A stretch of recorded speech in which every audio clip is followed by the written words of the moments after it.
Oaks, a house in the country which I rented for the summer. As an author, I write tales of mystery and murder. But the things that happened in this house were far more fantastic than any story I've ever had published. I brought a staff of servants from my city apartment, and my maid, Lizzie Allen, who had been with me nearly 20 years. Lizzie?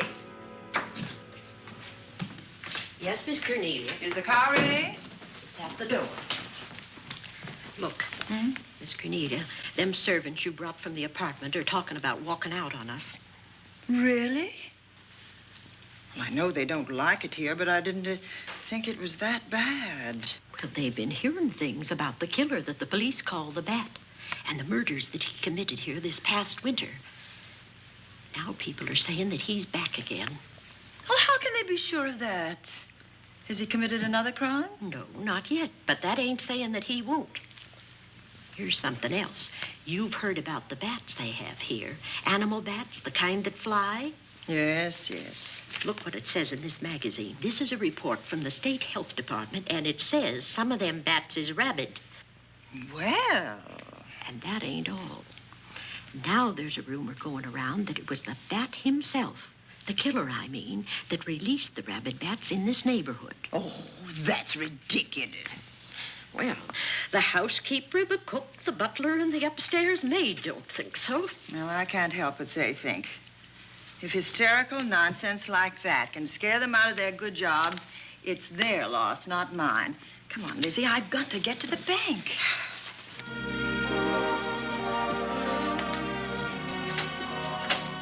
Drive directly to Zenith Bank, Warner.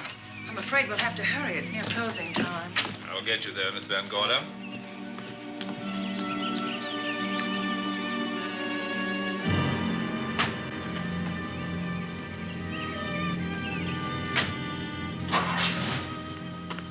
Thanks again.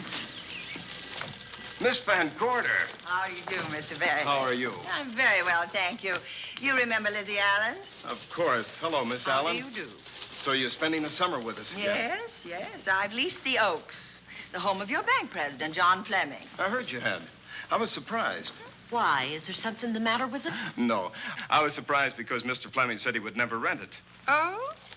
Well, I rented it from his nephew, Mark Fleming, who has the real estate office here.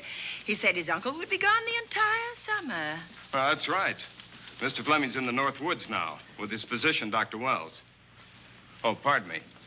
Dale, I want you to meet my wife. We were married at Christmas time. That must have been nice. Believe me, it was. Oh, here she is. My wife, Miss Van Gorder, Miss Allen. How do you do, Mrs. How do you Bailey? do?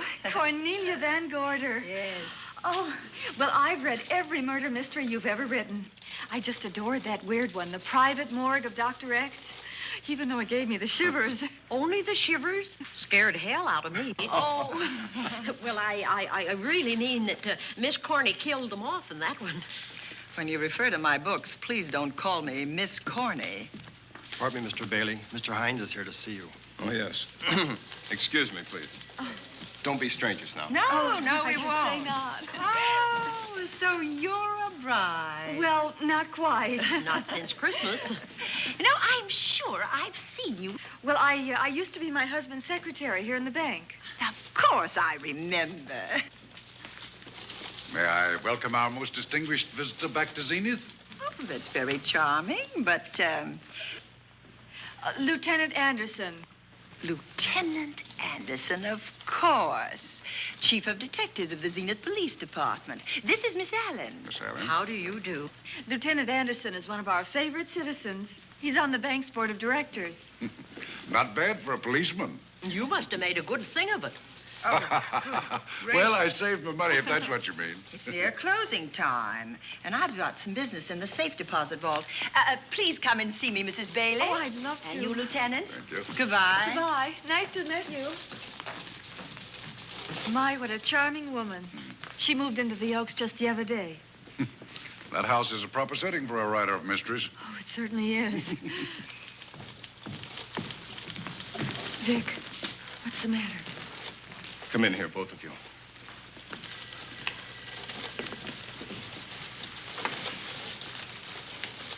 Andy, we're in trouble. Wendell Hines came in to pick up $350,000 worth of bonds that we were holding as collateral for a loan. They were kept in our special vault. Mr. Fleming and I are the only officers of the bank who have access to that vault. So? The Hines bonds are gone. That's not all. Other negotiable securities are missing. From what I can gather, short of a careful check, the bank has been looted of over $1 million worth of securities. You'll have to notify Fleming. I wish I could talk to him. Unfortunately, he and Dr. Wells are deep in the woods. They can't be reached by phone.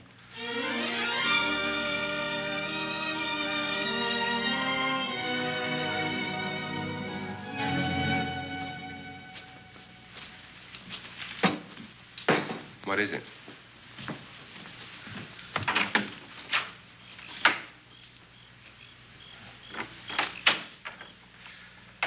I thought I heard someone on the path coming from the lake. Had an idea it might be that guide of ours. Oh, Sam won't show up until morning. It's a 20-mile canoe trip from here to civilization. 5 will get you 10. Sam has a message for me. I thought you told him at the bank not to bother you. I did, but they'll bother me. Doctor. Yes, John. What would you do for $500,000? Anything short of murder. Why not murder? Too messy. Too great a risk? For $500,000? Yes. I pinched $1 million from the bank. Oh, I'm not kidding. I embezzled it. Not that I think you wouldn't do it if you thought you could get away with it. I got away with it. I'm not talking about currency. I took negotiable securities that could be converted into cash. I have the cash in 10s, 20s, and 100s. Well, I'm your doctor, not your lawyer. Why tell me this? You'll find out why. Who's going to take the blame for the robbery? Bailey, the cashier. They'll never suspect me. I like Bailey. Well, so do I. I love the guy. I gave him his first chance. He has a lovely little wife. Charming girl. Was the best man. Where's the $1 million? In my family's tomb in Zenith. In the crypt with my father's casket. I don't buy that, John. No? No. You forget that I had you in charge when you were a very sick man. When you raved in delirium. And I heard you talk about a hidden room. Now, where else could you put a hidden room except in that mansion you built? That white elephant you call the Oaks.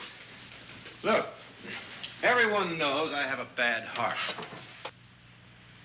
Now, who would doubt it if you wired the bank directors that my heart had failed? That I had fallen from a great height here in the woods. And that I was badly smashed up. You could ship the body back for burial and instruct them not to open the casket due to the condition of its contents.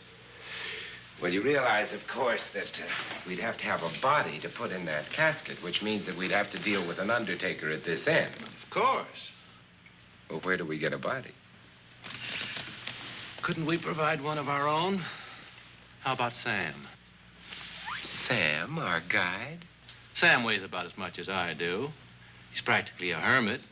He wouldn't be missed for a long time. The local undertaker would know him. Not if we made him look as if he'd been in a serious accident. But if Bailey's going to take the blame, why'd he have to do this? A jury might acquit him. In that case, I'd be a logical suspect. I could disappear, of course, but it's safer if they think I'm dead.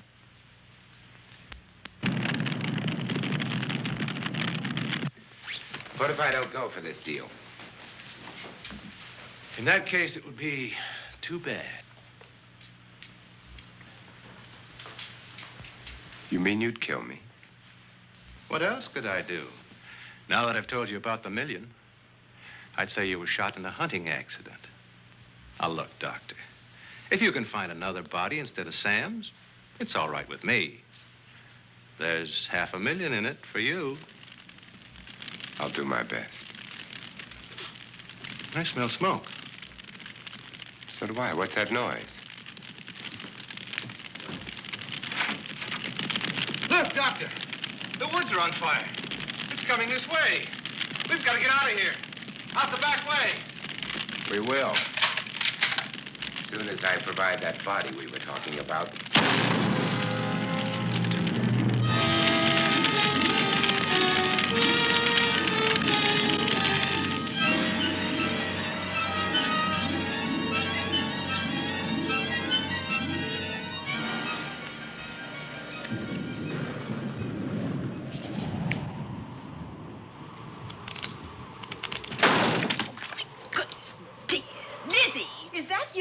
Yes, Miss Cornelia.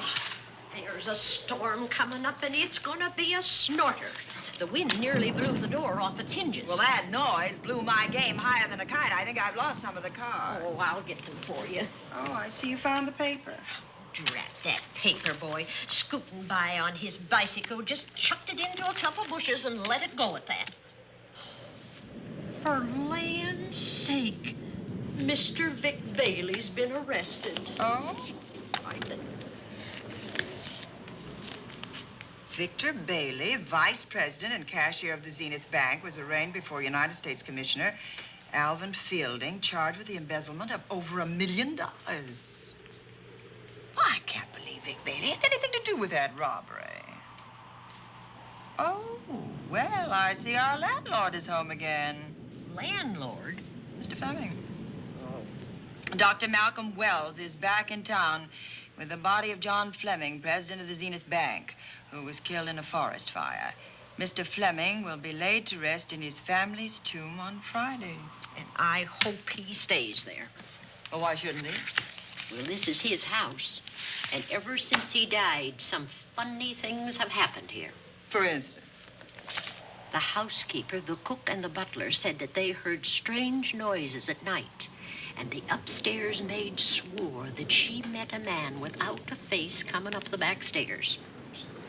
Oh, so that's why they quit and left me to run this place without a staff. They didn't tell you, Miss Corney, but the truth is they were scared to stay. But you're still here, Lizzie. Haven't you seen anything? No. No, and even if I had, I ain't afraid of ghosts. They're afraid of me. Honest, Miss Corney, a spiritualist told me once that ghosts was allergic to me.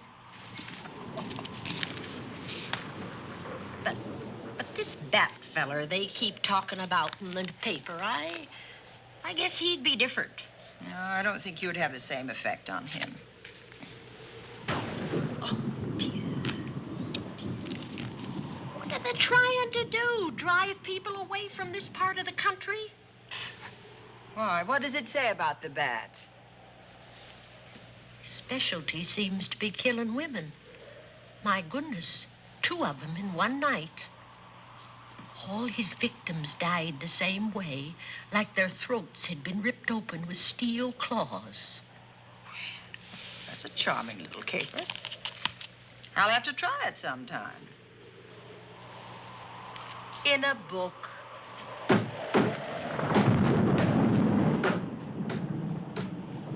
That ain't nothing, just something bumping against the house.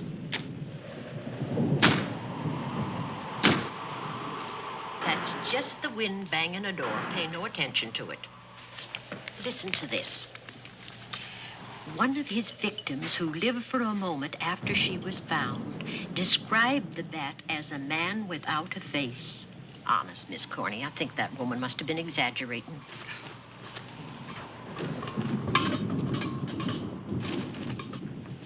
That's just that heavy tapestry at the top of the stairs. I know. I've heard it before on a windy night. That sounds as if there was someone on the stairs. I know there isn't. At least there shouldn't be. There ain't. Them's just the noises you hear in any old house on a windy night.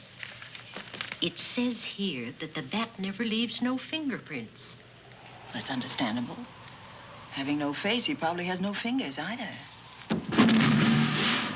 Lizzie!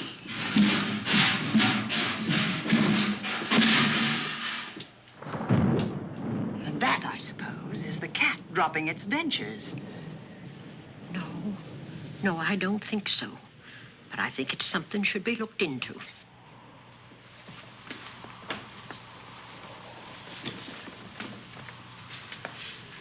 Now, who chucked him down here? The wind, I hope. There must be a window open up there. No, Lizzie. Let him lay. Let him sleep it off. I hope the power lines don't go down, put the lights out. Now, we'll check the windows in the living room and draw the curtains, and then we'll go to bed. Yes, ma'am.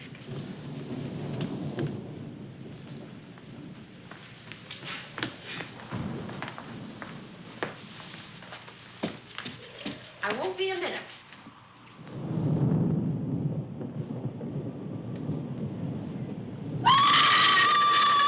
Gordy! Oh! What's that? Oh, when I went to get the tape, I turned the latch off. I forgot to turn it on again. He's out there. He was coming in. He might have got you. Oh, but he didn't, and he's still out there, thanks to you. Now, you hurry now, and we'll call the police. No, I won't leave you, Miss Corny. Are you okay? Yes, ma'am, I'm okay. Okay.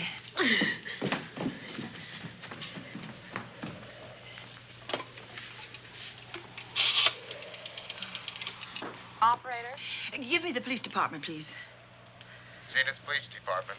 This is Cornelia Van Gorder. I'm living at the Oaks. We know about that, Miss Van Gorder. Just a moment ago, a man tried to force his way into this house. You're not alone there, are you? What about your servants? Well, I have none except my chauffeur, and he's away. He won't be back until the morning.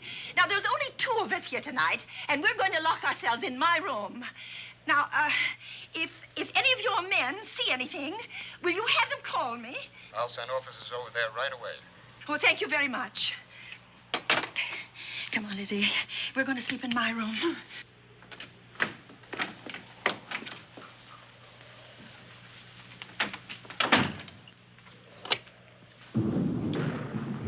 Well, nothing can get at us in this room now, I think.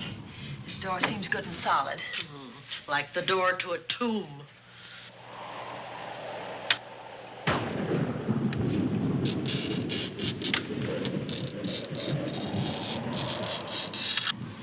I think that couch will be comfortable. There's some extra bedding, you know. Yes, ma'am. Closet. Let's see now.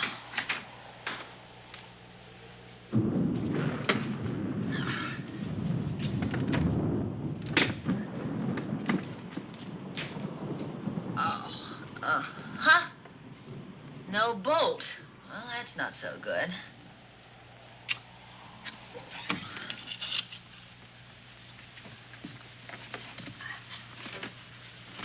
What's that for?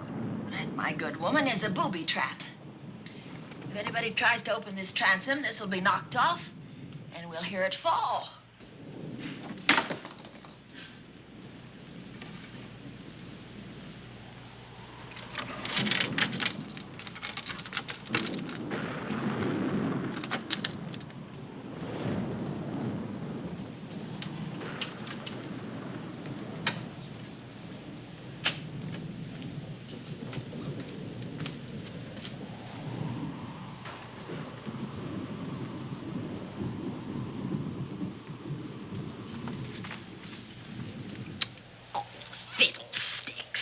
I forgot my night things, my robe, my gown, and my slippers. I'll go get them now. Now, wait a minute, Lizzie. I'll go with you. Now, don't you bother, Miss Cornelia. My room's just down the hall. Lizzie, I told you to wait. It's all right. I'll only be a second. Get in here. Get in here.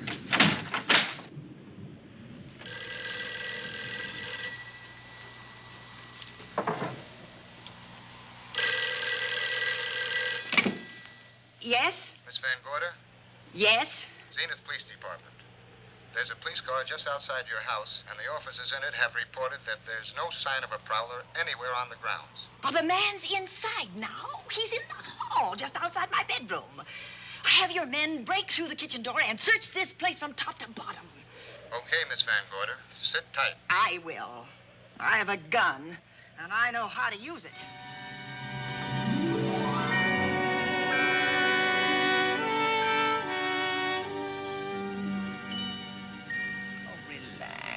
relax, Lizzie. The police did a good job. They couldn't find anybody in here. But we both saw him, Miss Cornelia. All right, so he got away. But there are men on guard outside, so just try and get some rest. There's nothing can get at us here.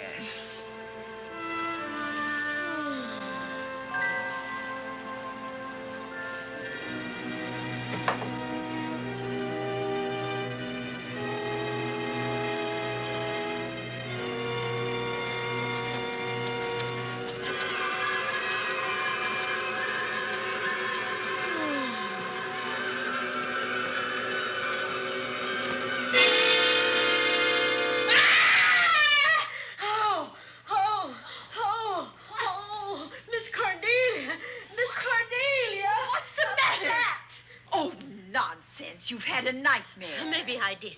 But there was a bat and it bit me. It flew in that closet. Oh, good gracious, Lizzie, you're right. Oh.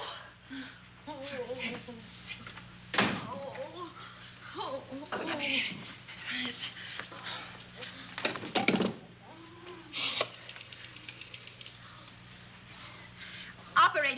Operator, will you get me Dr. Malcolm Wells' office, please? No, I don't know his number, and I have no phone book up here, but this is an emergency. Will you connect me with his office, please? Oh, dear, I'm going to get the rabies. Hello? Hello? Dr. Wells' office? This is a call service. Dr. Wells is out at the moment, but if you'll give me your name and number, I'll try to locate him. Well, this is Miss Van Gorder of the Oaks. My maid has just been bitten by a bat that may be rabid, and she must have treatment as soon as possible. And I was told that Dr. Wells was the nearest physician. I'll try to find him for you, and if I can't, I'll send you another doctor. Oh, well, thank you very much. Oh, he's out on a case. Oh. Oh, I hope it's not a delivery.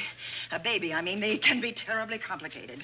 It never bothered me none. Oh, Lizzie, you never had a baby. Of course I didn't. That's why they never bothered me. Oh, does it hurt, huh? Little.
Dr. Wells? Are you there, Dr. Wells? Are you there, Dr. Wells? This is the operator. Your call service is on the wire. It's an emergency. This is Dr. Wells. This is your call service, Doctor. Oh, hello. I was just doing an experiment. I left the receiver off.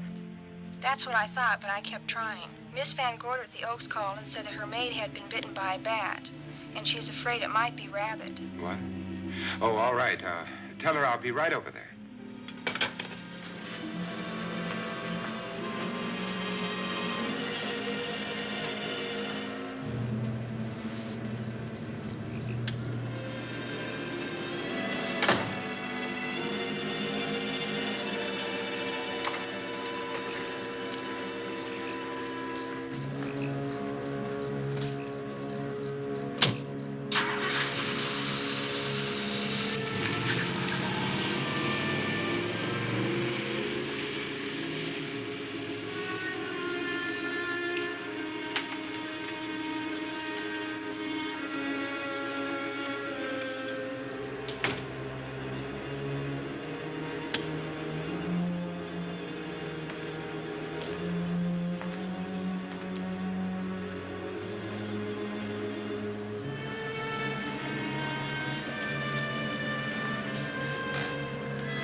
Who's there?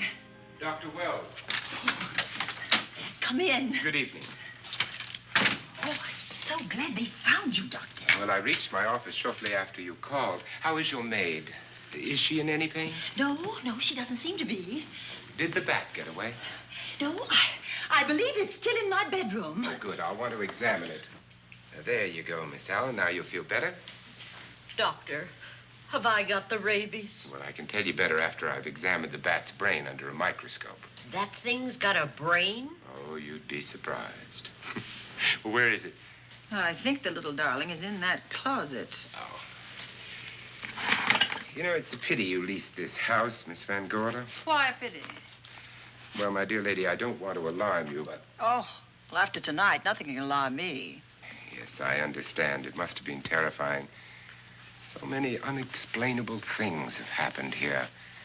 There's something about the place. Your servants must have sensed it when they walked out on you. An apprehension of disaster. Well, let's see. Aha! Yes. There he is. All right, now. Take it easy. Nobody's going to hurt you. Quiet now. Quiet.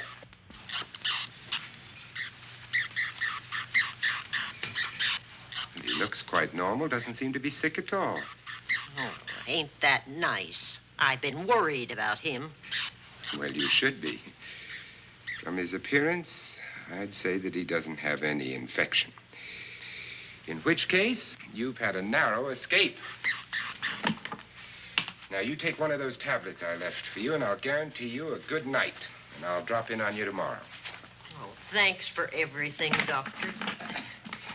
Now, don't worry. I can find my way out. Oh, I know you can, but do let me help you. Oh, don't forget that once I'm gone, you'll have to climb those stairs alone. Oh, I'm all right. I'm armed now. Can you shoot one of those things without shutting your eyes? Oh, Doctor, there are guns in every book I've ever written. I don't write about things I'm unfamiliar with. Lock the door, Lizzie. Good night. Yes, ma'am. Good night, Doctor. Accident? No, the wind blew him down. Oh. I think. Oh. Did you know that young Mark Fleming leased you this house without notifying his uncle? No, I didn't. Well, it doesn't matter now. John Fleming is dead, and Mark's his heir. But if John were alive, he would warn you to leave here, Miss Van Gorder. Really? Yes. It's been a tragic place for anyone who ever lived in it. Well, good night. Good night, Doctor. Who's out there? Nobody you need worry about, Doctor. Oh, it's Andy. That's right. Oh, good evening, Miss Van Gorder. Good evening, Lieutenant. Somebody sick here? My maid was bitten by a bat. Oh? A rabid bat? Well, I'll know for sure when I get to my lab. I caught the bat. It happened indoors? In my bedroom, yes. How'd it get in? Well, there are many ways a bat could get in a house. You ought to know. I spotted this hole in the window the minute I got here. Why? That's where the two-legged bat got your door open. Miss Van Gorder told me that she phoned headquarters at Zenith. Yes, I phoned twice.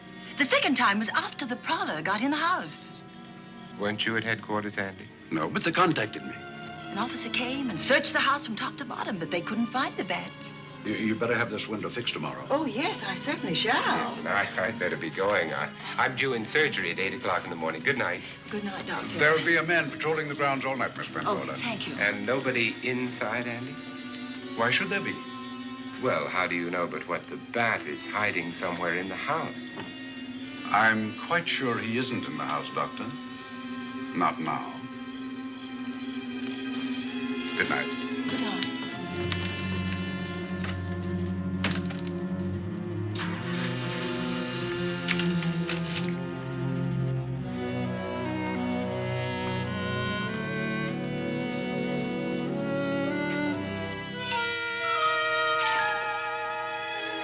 Hi, Andy.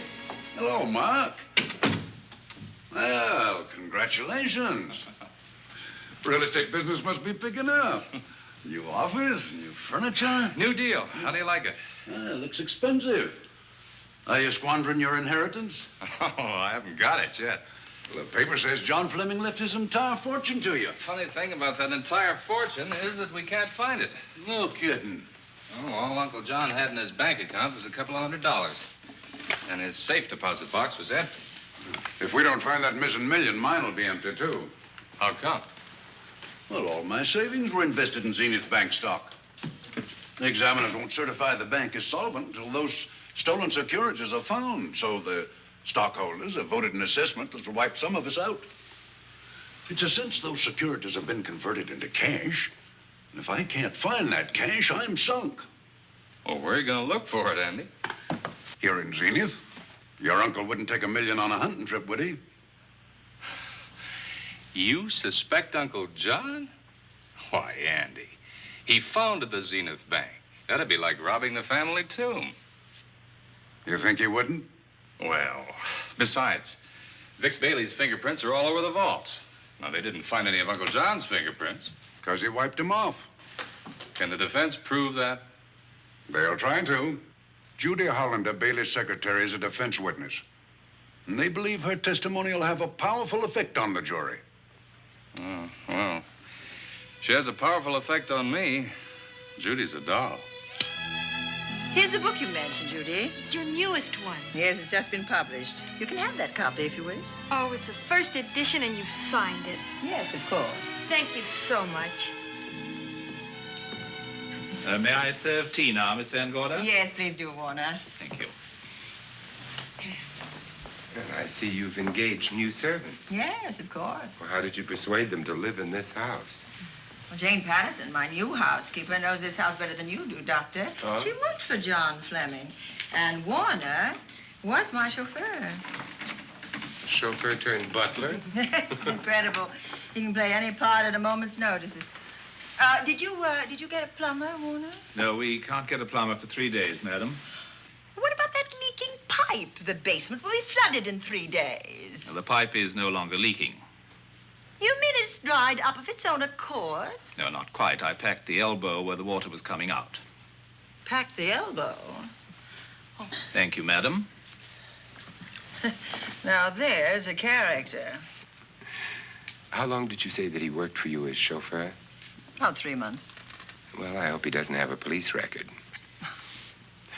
My dear Dale, it may interest you to know that the last night of his life, John Fleming told me that he loved your husband like a son. If Fleming were alive today, he would be fighting to prove Vic's innocence.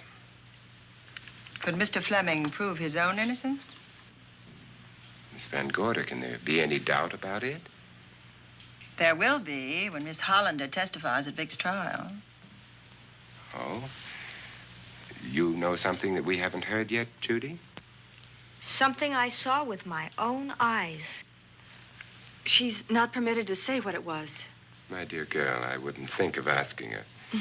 But let's assume for a moment that Fleming did steal the $1 million. Now, what would he do about it? Where is it?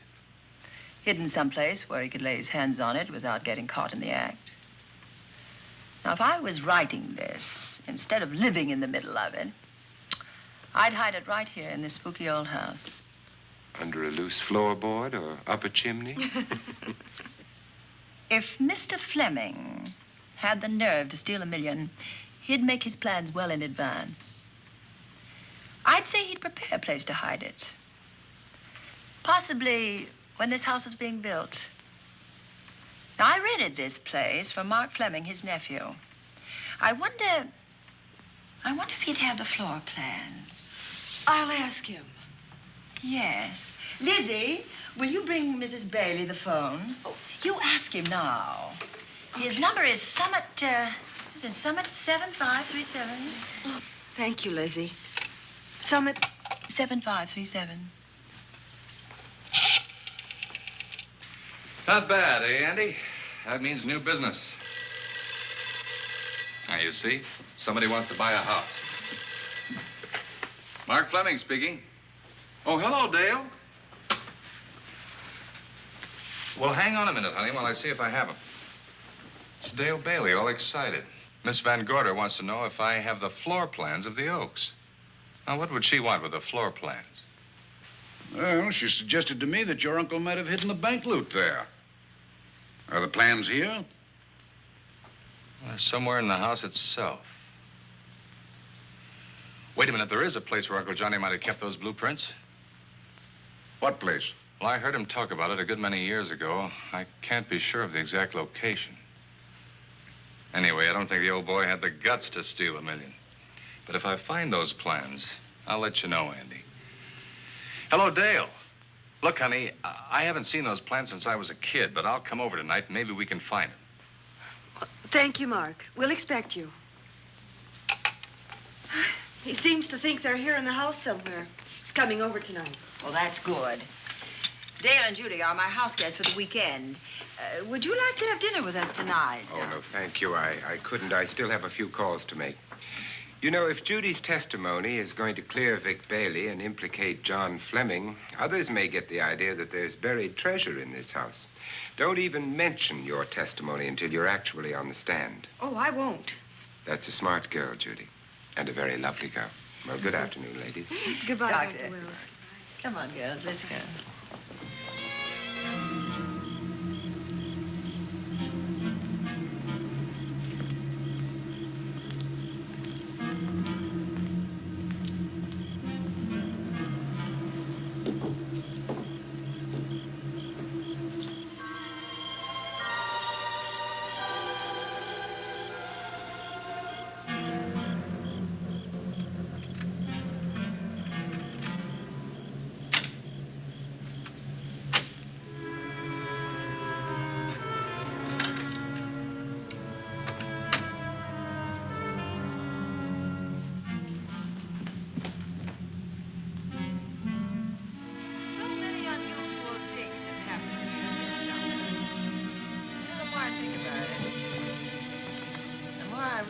I should be putting them down on paper.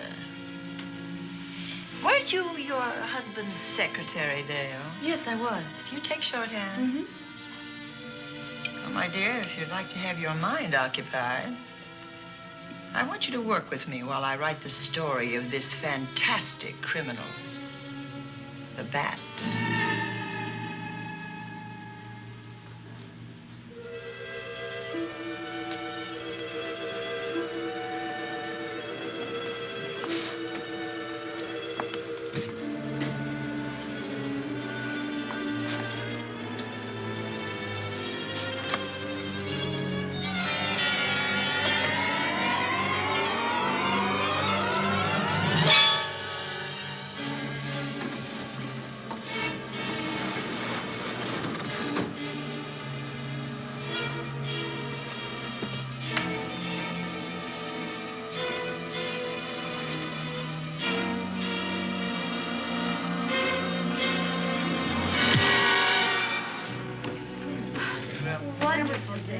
Thank you.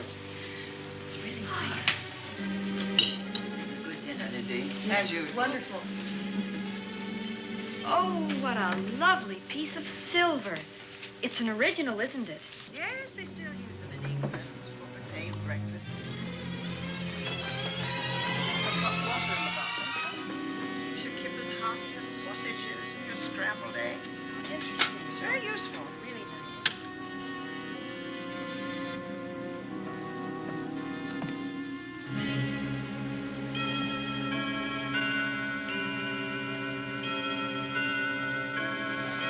Clock hasn't struck the hour in the last 10 years, if I'm to believe what Mark Fleming told me. Why is it angled away from the wall like that? I don't know. Somebody must have moved it. Lizzie, very likely when she was dusting. Wait a minute. Did you know there's a door in this paneling? No, I didn't. Oh, my gracious, so there is. Maybe it opens to a secret passage. Oh. Well, certainly to a secret something. Who knows, girls? Be about to stumble on that missing million. Oh, this is... Oh. There's a panel. There must be some gimmick to it. There always is. Yes, it moves. It moves. It moves. Oh.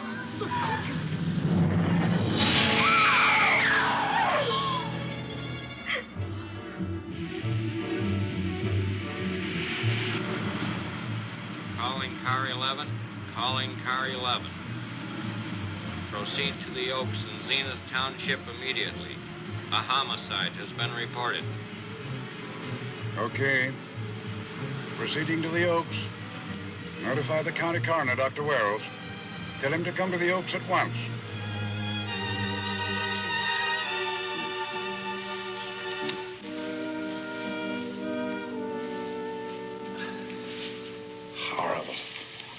His throat has been torn by some creature with fangs or claws. That's his sign. We found it on the others he killed. I'd hoped those reports that he was up to his old tricks again were pure imagination, but apparently they're based on fact. He's come back. Back to the scene of his kills. Yes, that's who I mean. That's who did this. The bat. Who found Mark? We all did. And it's Dale and Judy and I. Lizzie was in the dining room. This is my new housekeeper, Jane Patterson. You know, she worked for John Fleming. I know her. Where were you, Mrs. Patterson? In the kitchen, cleaning up. I cooked the dinner tonight. Did you know that the secret closet was here? No. It was behind the grandfather's clock. Well, it was I who found it, really. Noticed the clock had been moved and the door wasn't quite closed. I'll get it.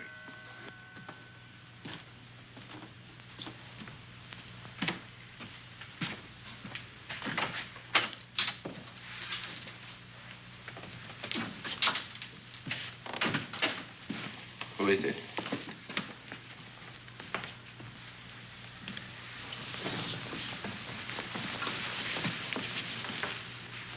Mark Fleming. As coroner, you saw the same wounds on the others.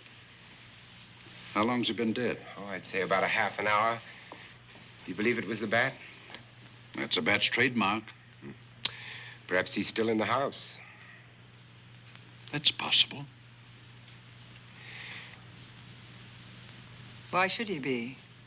Because he's looking for something, and like you, he believes it's here. And he's a persistent killer. I would advise you to get out of this house as quickly as possible, notwithstanding our expert police protection. Have you called the morgue? They're on their way here. Oh, good. I want to examine the body before they get here. May we take it into another room? Yes, to the sunroom in the back. Thank you. Give me a hand. Excuse me.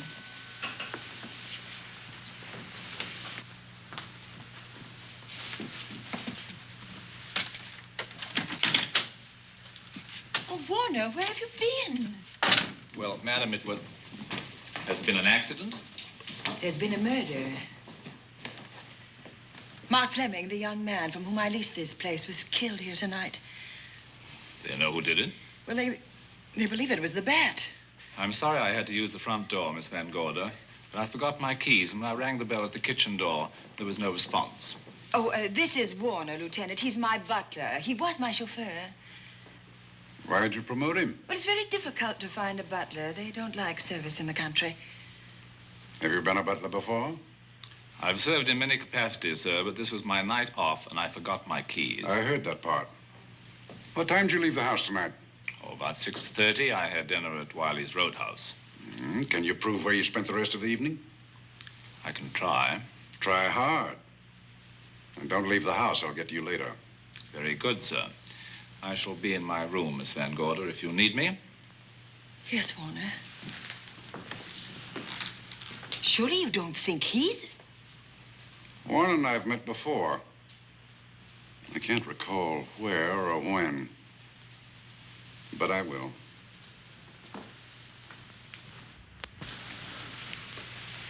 There'll be a crew here shortly from headquarters, dusting for fingerprints, taking photographs.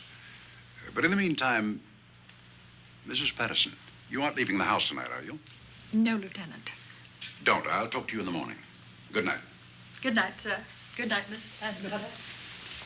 Dale, I was with Mark Fleming this afternoon when you talked to him about the floor plans of this house.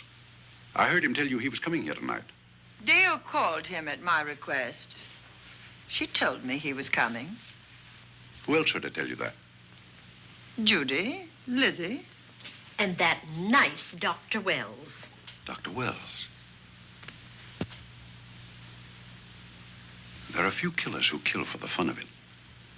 The bat very likely is a mental case, and I'm convinced that his crimes are motivated by his mania for personal gain. There's $1 million at large, and he's going to keep on hunting for it until he lays his hands on it. Now, these young ladies are staying here tonight? Yes, they're my house guests. Well, when my crew arrives, we'll be busy for a while, so I'd suggest that we go to our rooms? That's a very good idea. Come on, girls.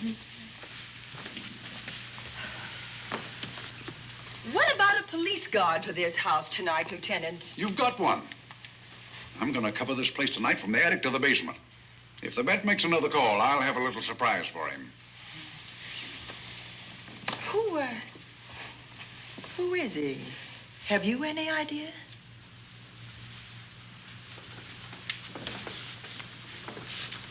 He could be anybody. So far, there are clues to his identity, but nothing we could take before a jury. I'm afraid we must look higher than the criminal world. He may be a merchant, lawyer, doctor, scientist, one of the pillars of his community. Ladies, lock your doors tonight. Stay behind them. I promise you you'll be safe. Good night. Good night, Lieutenant. Good night.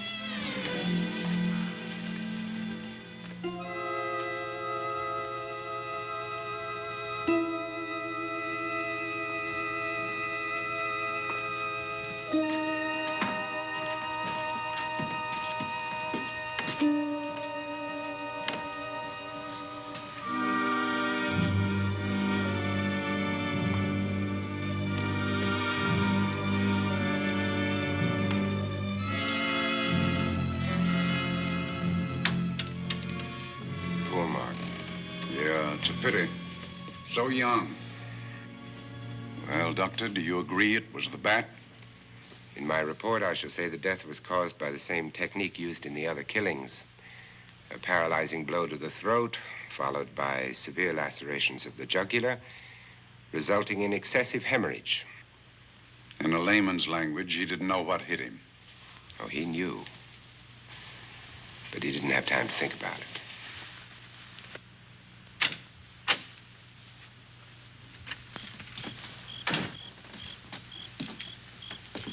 Staying here tonight, Andy? Well, until I check the doors and windows, but I'll be back bright and early in the morning. Neither snow, nor rain, nor heat, nor gloom of night stays these couriers from the swift completion of their appointed rounds. A lot of people are due for a shock when I close this case. Yes, I'm sure they are. Good night, Andy. Don't get hurt. Good night, Doctor.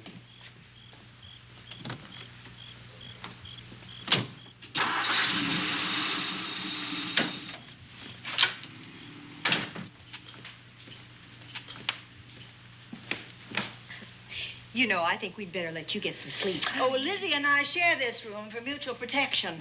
You know, one night, a storm blew the wires down, put the lights out, and I went out the next day and bought a half a dozen of these things. You better take one with you, Dale. Oh, thank you. We'll go across the hall now. Are you sure there's nothing else you need? Oh, no. Quite sure. We'll be all right. Well, if anything bothers you, you just sing out, and 2 strong women will come to your rescue.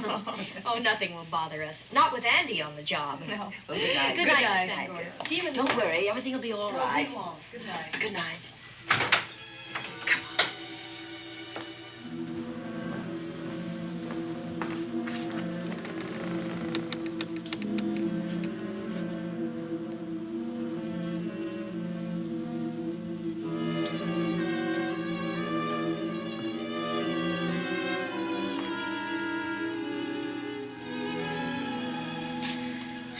I don't think I'll sleep tonight. Me neither. All I can see is poor Mark Fleming staring at us. I thought that when people died, their eyes closed, as in sleep. Don't think about it. I'll bet you're thinking about it. No, I was thinking of my poor husband sleeping in jail tonight. Oh, Judy, I love him so much.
noise?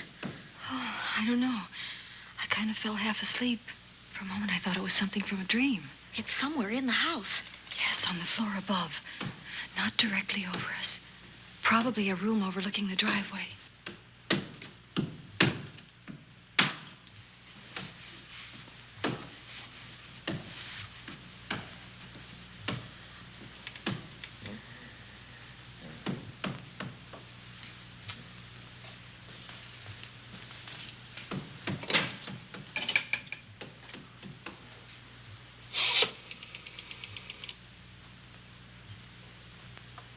Should we call Miss Van Gorder? She'll hear it. How can she help but hear it? Oh, besides, we don't want her to think we're a couple of hysterical women. Oh, I'm about to become one. Oh, I've dear. had it for one night. Dale, you're not going out in that hall. I want to know what's happening up there. But Lieutenant Anderson said if we stayed behind our locked doors, we'd be safe. Vic isn't safe locked up in that jail. Oh, but... Suppose that stolen money is in this house. Mark Fleming seemed to think it was. Maybe that's what somebody's looking for. Oh, for heaven's sake, don't you hear that awful noise up there? Now, Lizzie, you've just got to stay awake. The house phone and the outside phone wires have been cut, and we can't get help. Where's that policeman? Oh, I don't know. Something must have happened to him. Now, go on, get on your robe. Oh, Dale, please don't go up there. I've got to. Think what it could mean to Vic. Now, you stay here. Oh, no. If you go, I go.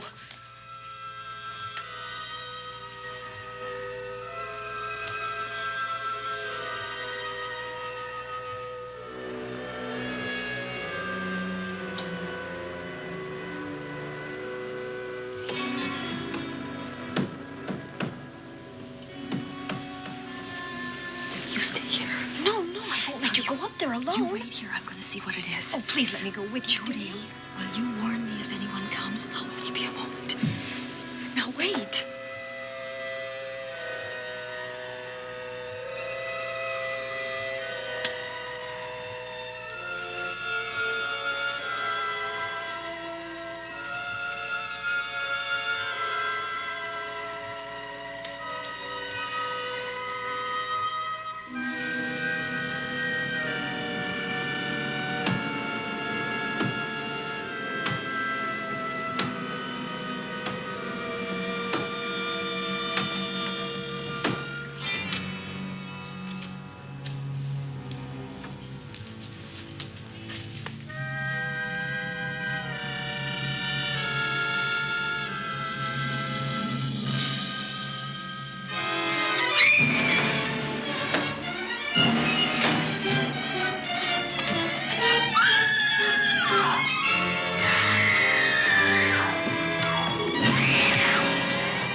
Give her to me. I'll look after her. Oh, Dale.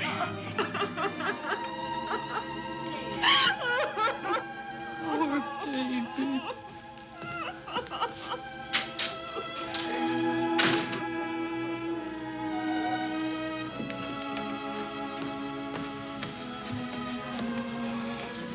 Judy.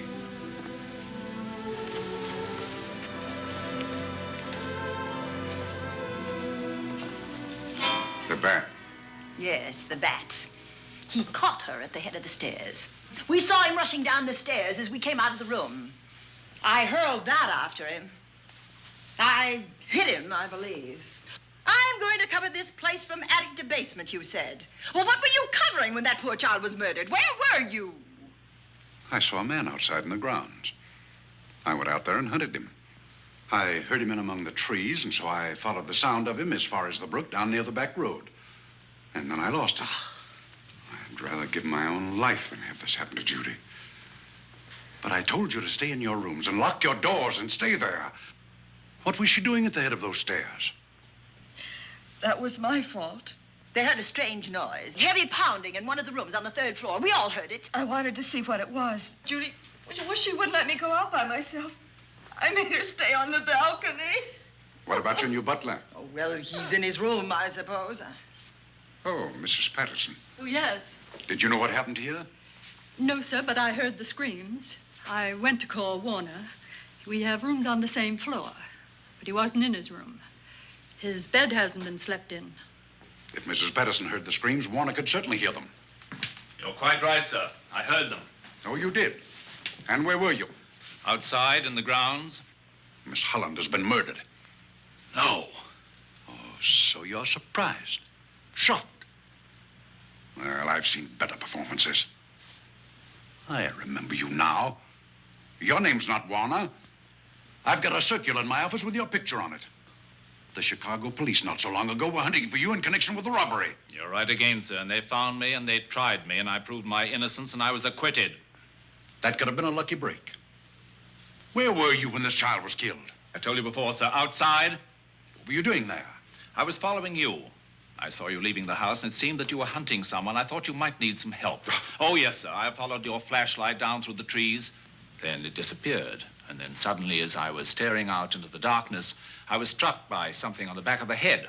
The next thing I knew, I was lying on the ground. I realized I'd been knocked out. I wish you had been knocked out. But then we'd have found you with your mask still on your face. You were hit here in this house with this poker as you were rushing down those stairs after that child was killed. Oh, no, sir. You can't pin this on me. I'm not the bat. I've never killed. I couldn't kill. I won't take the rap for this.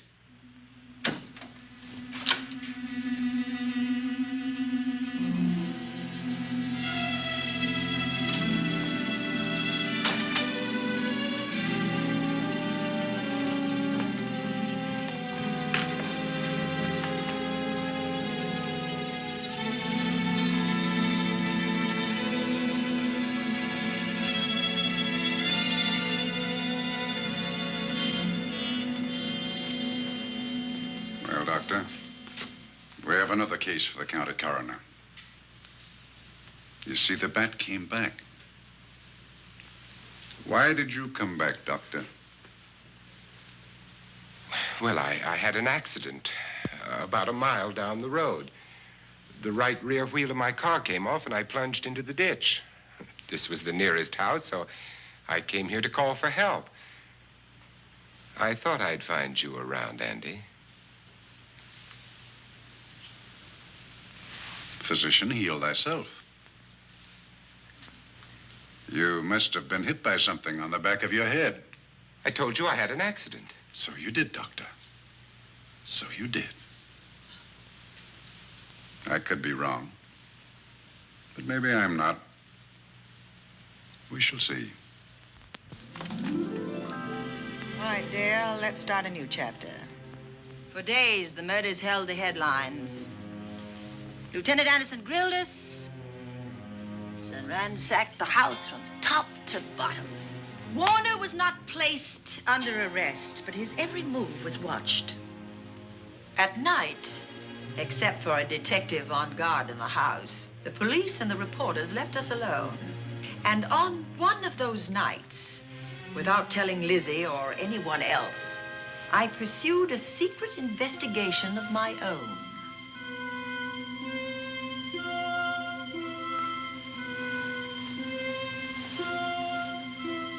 It was in an empty room on the 3rd floor where we kept our trunks and other things.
Put him up, Pat.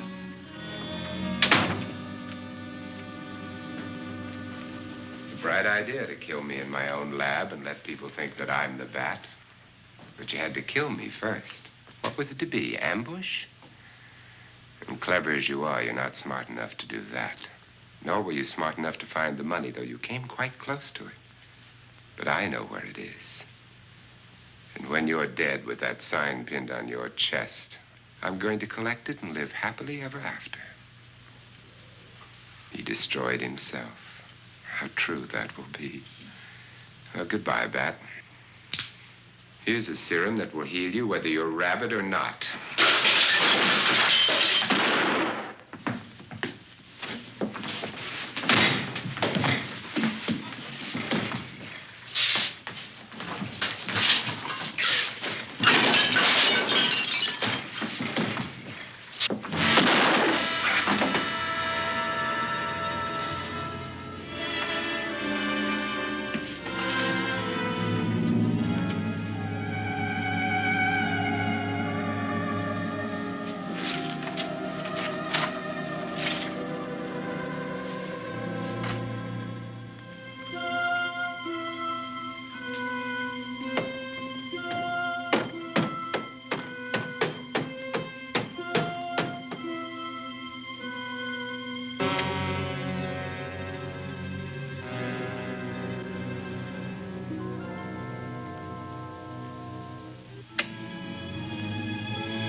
Something's wrong. Something's wrong.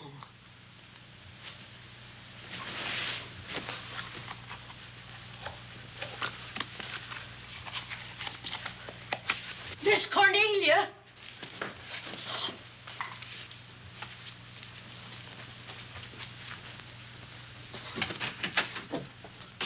Miss Cornelia.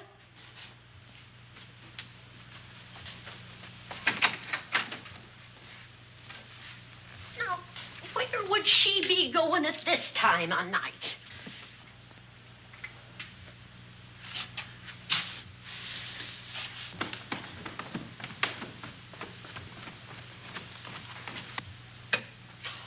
Well, land's sake.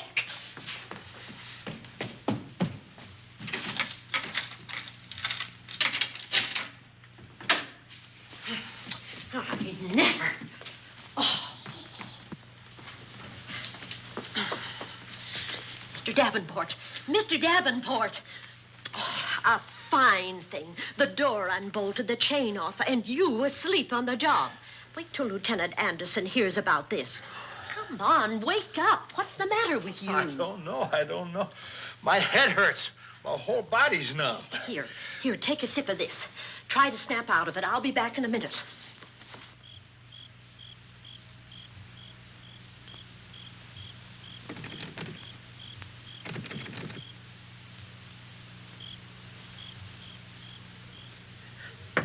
Hurry, will you? It's Lizzie.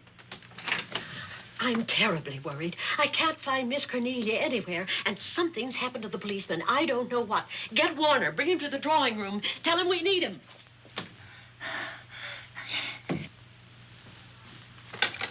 Are you all right now? Yeah, I'll be all right in a minute. I remember now. I took a drink of wine from that decanter there. Miss Van Gorder told me to help myself. She wouldn't put nothing in it? Well, somebody did. Somebody who knew I was on duty here. Then it was somebody that got Miss Van Gorder. I can't find her anywhere. Upstairs, downstairs, or in the basement. I told the housekeeper to get Warner. Lieutenant Anderson will want to know about this. Hello. Yeah, this is Davenport at the Oaks. We've got trouble here. Well, for one thing, I was drugged. Yeah. But I must have been knocked out because the maid tells me Miss Van Gorder is missing. Well, you better call Anderson and let him know. He's not at home. Well, where is he? Out on a case? What case? Dr. Wells. What else did they tell you about it? Oh, hurry, will you? We've got to find Miss Cornelia. Okay. Lieutenant Anderson is out on a case. Dr. Wells was found dead in a room next to his garage, murdered. Dr. Wells? There's something queer about the killing of Wells, but headquarters won't talk about it. Lizzie, Warner isn't in his room. There's no sign of him anywhere. And I was supposed to keep an eye on that guy.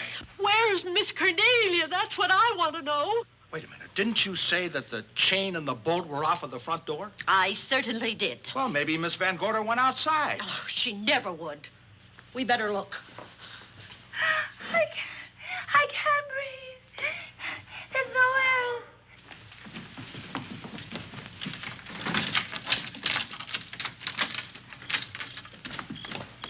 Miss Cornelia.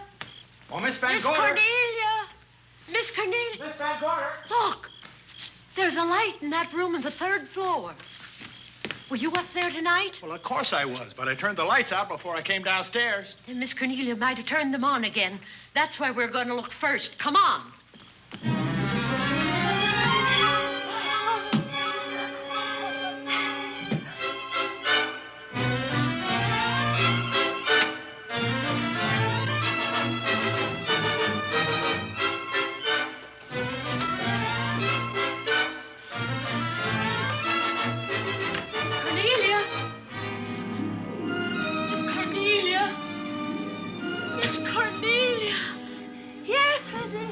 I'm here. Right here. Come to the mantelpiece. Here we are, Miss Van Gorder. What do we do now? Over the mantel, there are 5 panels. Strike it with your hand.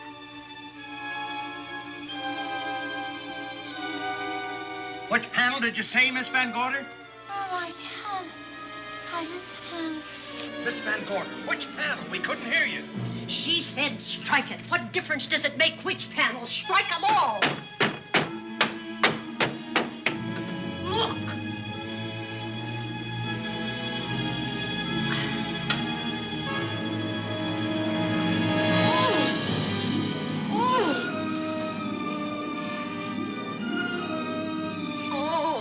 It's all right now.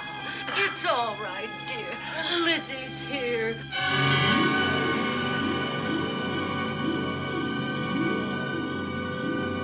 Feeling better? Yes, much better. We'll take you to your room. Oh, no, you won't. I'm going to stay right here. I'm quite all right. Oh, how blessed it is to breathe without an effort. You know, no one knows how sweet the air can taste until someone shuts it off for a moment. That room is just like a box. When the mantelpiece closed, it seemed like all the air was drawn out of it. Look, there it goes again. Let it close. I can open it from in here. There's a control panel behind this blueprint. Electric motor under the trap door here. Once the door is open, you can keep it that way. I believe that the fireplace in this other room opens the same way. And it does. I tried to find this, but I couldn't find it. Yeah, it's back at this blueprint here. Well, it's quite a setup. Too bad we can't open that safe in the same way. Take an expert to crack this box or a shot of nitro. Oh, maybe that's what the bat had in mind. Could be. Seems he's on the prowl tonight. Miss Van Gorder, Warner has disappeared. And Dr. Wells has been murdered. Dr. Wells? Lieutenant Anderson's on that case right now. Well, does he know what happened here tonight? They got word to him. He'll be here any minute.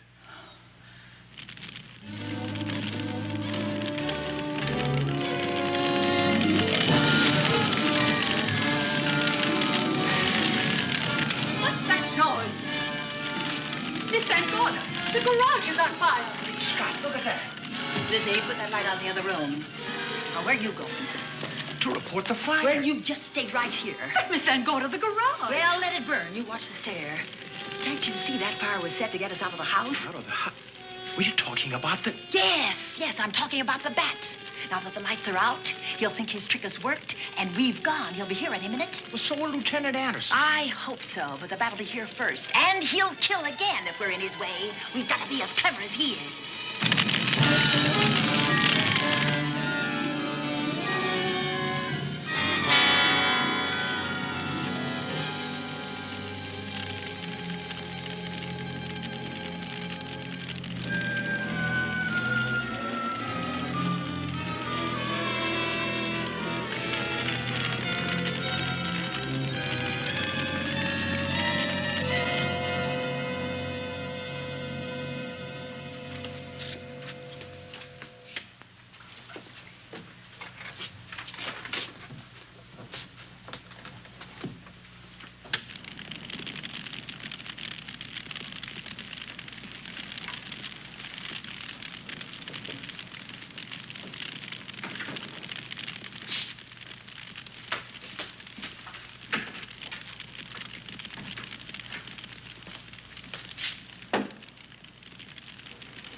You'll be safer downstairs. I'll take care of you. Well, the others can go, but I'm going to stay right here. All right, but get out of sight.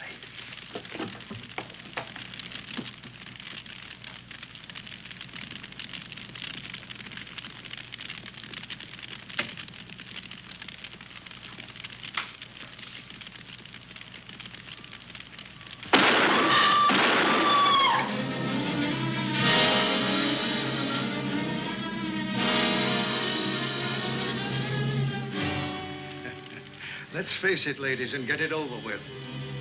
Others have seen my face before they died, but I'll have to deny you that pleasure. This would make a good scene for your book, Miss Van Gorder, but I'm afraid you'll never write it.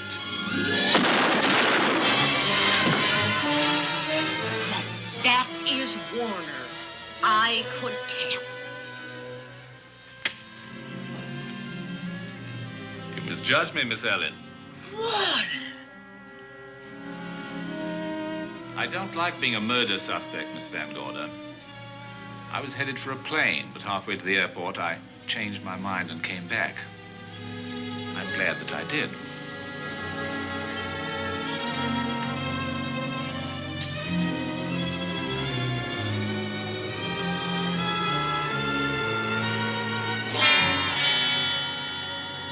Why, it's Lieutenant Anderson.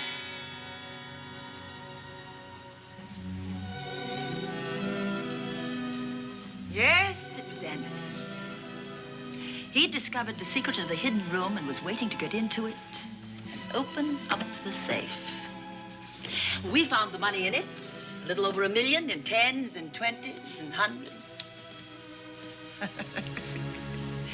Good old Andy. With all his ill-gotten gains invested in bank stock. It's rather a clever way to hide stolen money. In the open, as it were, and so respectable. But don't try it.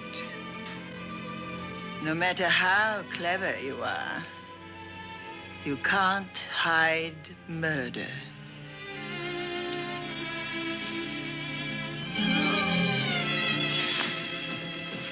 Well, that's it, Dale. That's the end.